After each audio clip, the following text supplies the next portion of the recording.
అనగనగా ఒక ఊరిలో ప్రభాకరం అనే వ్యక్తి ఉండేవాడు. అతను చాలా బద్ధకస్తుడు. ఖాళీగా ఉంటూ కష్టపడకుండా డబ్బు సంపాదించాలని ఆలోచించేవాడు.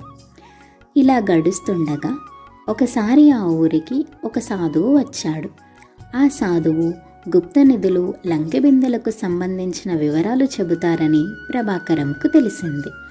ప్రభాకరం, నా భూమిలో కూడా ఏమైనా గుప్త నిధులున్నాయేమో, ఒకసారి ఆ సాధువు దగ్గరికి వెళ్ళి తెలుసుకుందాం అని సాధువు దగ్గరకు వస్తాడు. గురుగారు నమస్కారం, మీకు గుప్త నిధులు, లంకెబిందెల గురించి వివరాలు తెలుస్తాయంటగా, ఒకసారి మా ఇంటికి వచ్చి బస చేయండి, మా భూమిలో ఏమైనా ఉంటే చెప్దురు గాని అని ఆ సాధువుని ఇంటికి తీసుకొస్తాడు. ఇదిగో లక్ష్మి, ఈ గురువుగారు కొంతకాలం పాటు మన ఇంట్లోనే ఉంటారు. వారి దగ్గరున్న దివ్య దృష్టితో మన పెరట్లో కానీ పొలంలో కానీ ఏమైనా నిధులుంటే వాటి గురించి చెప్తారు. వారికి చాలా జాగ్రత్తగా మర్యాదలు చేయి, లోటు రానివ్వకు అని చెప్తాడు. కానీ ప్రభాకరం భార్య లక్ష్మికి ఇటువంటి వాటిపై అస్సలు నమ్మకం లేదు. ఏమిటో ఈయన తెలివి తక్కువతనాన్ని ఆసరాగా తీసుకొని ఈ గురువు ఇంట్లో తిష్ట వేయడానికి వచ్చినట్టుండు, లేకపోతే భూమిలో ఎక్కడో లోతుల్లో ఉన్న లంకెబిందెల గురించి పైనుంచి ఈయనకిలాగా అనిపిస్తాయి అని తిట్టుకుంటూ ఎలాగైనా భర్తను మార్చాలనుకుంటుంది.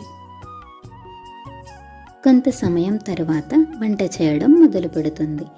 భోజనాలన్నీ సిద్ధం చేసి అరిటాకుల్లో వడ్డించింది. భోజనానికి రండి అని భర్తతో పాటుగా గురువుని కూడా చాలా మర్యాదగా పిలిచింది. ఇద్దరు లక్ష్మి చూపించిన చోటుల్లో కూర్చున్నారు. గురువుగారు చాలా ఉత్సాహంగా భోజనం మొదలు పెట్టబోయారు.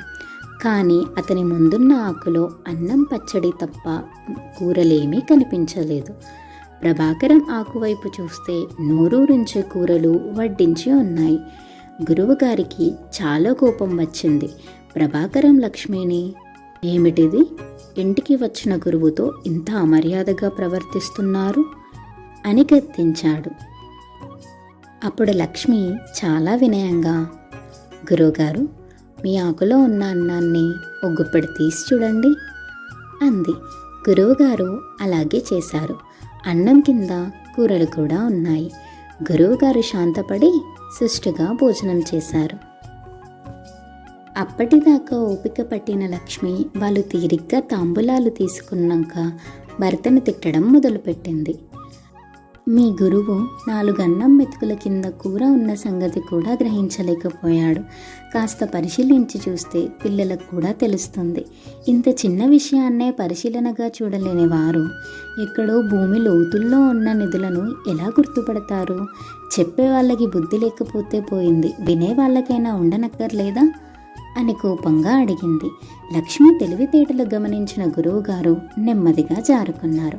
ఈ సంఘటనతో ప్రభాకరం కళ్ళు తెరుచుకున్నాయి. అప్పటి నుండి కష్టపడి పనిచేయడం మొదలు పెడతాడు.